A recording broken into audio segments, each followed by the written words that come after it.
Hey guys, Kujan, we got AJ here. We're gonna go over, I think probably we're gonna go over 4 really quick basic clinch moves to get yourself out of trouble.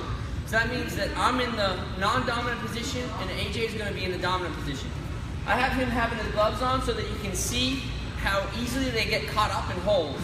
I have my gloves off so you can see what I do with my hands, okay? So the first one we're gonna go over, AJ, come on this side, is our number 3 escape. So we're gonna skip 1 and 2. Our number 3 escape is our break step, or our lawnmower start break. So he's got a good dominant clinch, okay? I'm here.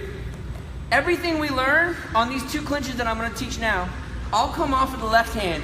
Your left hand is the most important part of this. Your right hand is just going through the motions.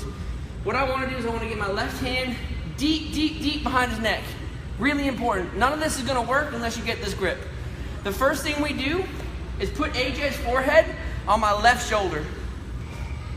And see how that broke his arm and his grip behind my head? Okay? So that's the basis of everything that we're gonna learn for the next 2 clinch moves, okay? So once I get here, I get my deep grip on his neck. I take my dominant hand, my strong hand, onto his weak hand, right by his wrist, okay? And as I break his grip by stepping back with my right leg, I'm gonna keep my head facing him, and I'll pull his head to my shoulder. Should all look real quick like this.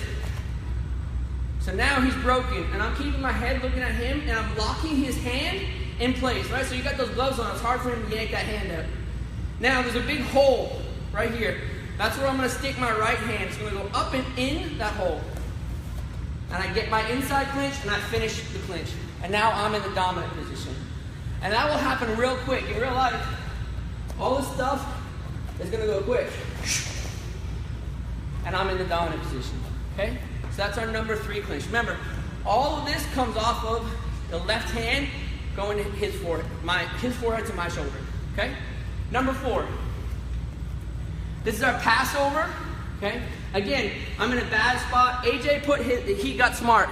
And what he's gonna do is he's gonna put my head on his chest. This is a bad place for me to be. I'm gonna be eating knees, okay? So I gotta not panic. I take my left hand, it goes to the back of his neck. Now I'll take this hand and I might stop a couple of knees and get him distracted. But then I take my hand, I put it on his shoulder, and I slide it down his elbow on purpose.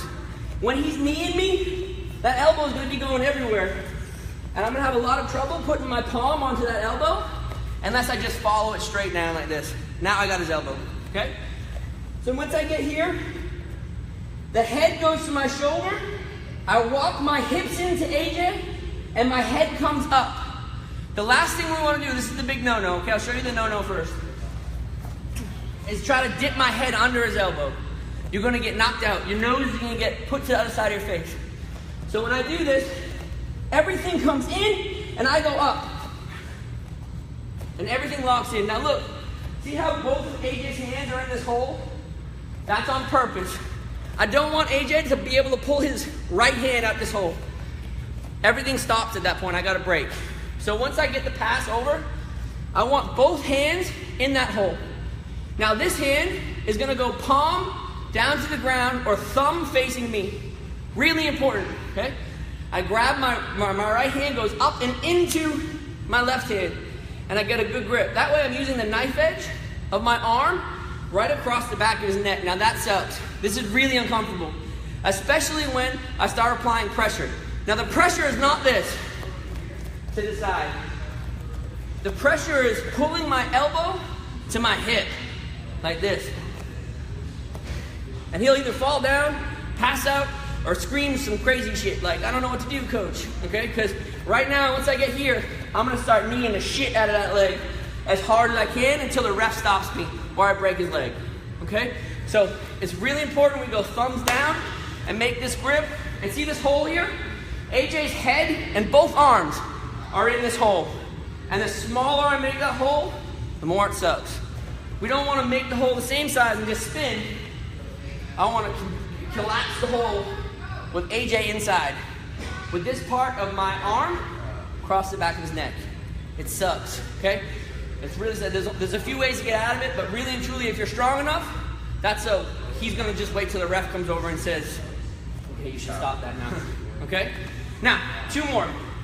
AJ's got the real dominant clinch, Okay? He's got smart. I can't fish my hands in.